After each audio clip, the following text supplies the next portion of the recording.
হয়তো তুফানের জুটিকে আপনারা আবার কোরবানিতে দেখতে পাবেন। এতটুকু বলতে হবে, আপাতত আর বলা যাবে না। ব্ল্যাক মানি আমার প্রথম ওয়েব সিরিজ। আমার কাছে মনে হচ্ছিল যে এখনকার যে সিরিজগুলো মুক্তি পাচ্ছে বা আমরা ওটিটির জন্য যে বানাই একটু একই ধরনের হচ্ছে, কিছু কিছু ডিফারেন্ট হচ্ছে। আমার কাছে মনে হচ্ছিলো যে একটু সিনেমাটিক ফিলে একটা কন্টেন্ট বানাবো।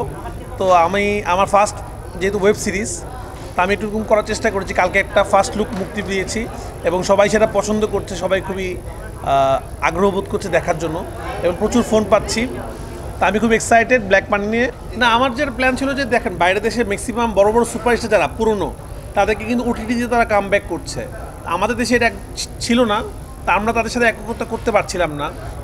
আমি চাচ্ছিলাম যে আমাদের পুরনো যে স্টারগুলো ছিল, যাদের সিনেমা দেখে আমরা বড় হয়েছি, তাদেরকে যদি আমরা সিনেমা হলে তো দেখেছি, একটু অন্য মাত্রায় নিয়ে আসতে পারি। তো আমি খুব ভয়ে ভয়ে রুবেল ভাইকে অফার করেছিলাম, বাট আমি খুবই হ্যাপি। উনি খুবই হাম্বল মানুষ, উনি আমার রিকোয়েস্ট অ্যাকসেপ্ট করেছেন। উনি বলেছেন হ্যাঁ আমি কাজটা করতে চাই এবং আমরা ওনাকে নিয়ে কাজটা করেছি। তো রুবেল ভাই জায়গা থেকে বেস্ট এফোর্টটি দিয়েছেন। আমার মনে হয় যে রুবেল ভাই যারা ফ্যান, যারা রুবেল ভাই কাজ অনেকদিন দেখতে পারেননি, তারা নতুনভাবে রুবেল ভাইকে খুঁজে পাবেন। সব তো বলে দিতে পারবো না, গল্প লিক হয়ে যাবে। এটা একটা পলিটিক্যাল স্যাটায়ার থ্রিলার। এখানে আপনি হয়তো অনেক কিছু হাসতে হাসতে আমরা কিছু বলার চেষ্টা করেছি। মানে আমার কাছে মনে হচ্ছিলো যে দর্শক এটা তো আসলে বাসায় বসে দেখে এবং আমাদের দেশে যে অশান্তি, অনেক রকমের ঝামেলা, খুনাখুনি, পলিটিক্যাল ঝামেলা, অনেক কিছু মানুষ এবং হতাশার মধ্যে থাকে। তা মনে হচ্ছে হতাশার মধ্যে একটা হ্যাপি ওয়াচিং ফিল পাবে ব্ল্যাক মানি দেখলে। এক টানা দেখতে পারবে এবং একটা ঘটনা আছে এর মধ্যে। আমার সিনেমা হলের মতো হয়, ওটিটির মতো। কারণ একটা ছোটো স্ক্রিনে মানুষ দেখে টিভিতে বাসায় বসে বসে, সেটা একরকম ধাঁচের হবে। সিনেমা হলের এক্সপিরিয়েন্সটা ডিফারেন্ট। তো মানুষ যেহেতু আমাকে ভালোবাসে, আমার সিনেমা হলে যেয়ে দেখে, টিকিট কেটে দেখে এবং আমাকে বিশ্বাস করে, তো আমি সেটা রাখতে চাই।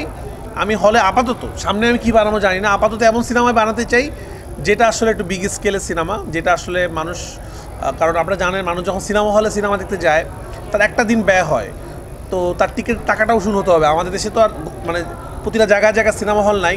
তাই এমন সিনেমা বানাতে চাই যেটা পয়সা উসুল সিনেমা হয়। তো সিনেমা হলের জন্য বড় কিছু রেডি করছি। আমি আসলে অফিসিয়াল ঘোষণা দিতেই বিশ্বাস করি। প্রডিউসাররা আপনাদের ডেকে সুন্দর করে, সেটার জন্য ওয়েট করছি। খুব তাড়াতাড়ি বড় কোনো ঘোষণা দিব ইনশাল্লাহ। এবং আমি কোরবানিতে সিনেমা নিয়ে আসছি। তো হয়তো তুফানের জুটিকে আপনারা আবার কোরবানিতে দেখতে পাবেন। এতটুকু বলতে হবে, আপাতত আর বলা যাবে না। তো আমার পরবর্তী সিনেমার নাম তাণ্ডব, যেটা সিনেমা হলে আসছে কোরবানিতে। সেটাতে কে নায়ক থাকছেন, কে নায়িকা থাকছেন, কারা থাকছেন, প্রোডাকশন হাউসেরটা আপনারা অলরেডি জানেন, আলফা SBF চরকি। এটা প্রডিউসার। কে হিরো এবং কে নায়িকা সেটা আপনারা খুব তাড়াতাড়ি জানতে পারবেন। এতটুকু বলতে পারি তুফানের থেকেও বড় কিছু নিয়ে আসছি আপনাদের কাছে। তুফান 2-র আগে এটা আরেকটি কন্টেন্ট আমার, যেটাও ইনশাল্লাহ তুফানের মতো ব্র্যান্ড হয়ে যাবে। অনেক প্রত্যাশা, অনেকগুলো কন্টেন্ট আসছে আমার। শুরুতেই আসে ব্ল্যাক মানি, তারপর আসবে আমার চরকির একটা কন্টেন্ট, যাহা বলিব মিথ্যা বলিব, এটা সিরিয়াস কন্টেন্ট।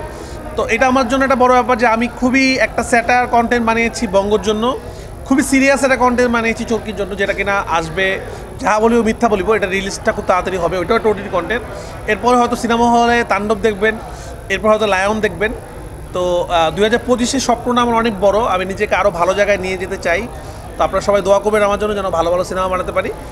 তুফান দিয়ে যেরকম বাংলা সিনেমাকে একটা জায়গায় নিয়ে গিয়েছিলাম, আমরা চেষ্টা করছি তাণ্ডব এবং লায়ন দিয়ে বাংলা সিনেমার মাত্রাটাকে আরও বড় জায়গায় নিয়ে যাবো ইনশাল্লাহ। সবাই দোয়া করবেন, ভালো থাকবেন। আসসালামু আলাইকুম।